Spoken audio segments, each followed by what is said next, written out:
How to delete Weverse account on your mobile device. Hey there, welcome back to our channel. So today in this video tutorial, we'll be discussing about deleting your Weverse account. So now let's get started. First of all, you need to make sure that you've installed the latest version of Weverse application on your mobile device and launch it. Also make sure that you're logged in with your specific account. Now once you're in the home page, tap on the More icon from the bottom right corner of the screen. From here, tap on My Account, which is beside the name. This will take you to a new web browser.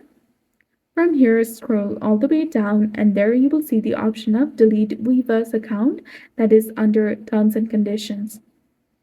Now you can see the indication of please disconnect all connected apps and services to delete your Weverse account. So scroll upwards again and under the connected apps and services, tap on Delete beside it. Scroll down and tap on Delete Account from Weverse and confirm it. Now come back, again scroll down and then go ahead and delete your Weverse account by tapping on Delete Weverse Account option. So that's it for this video. I hope you found it helpful. If you did, please like, share, and subscribe. Thanks for watching and we'll see you again in the next one.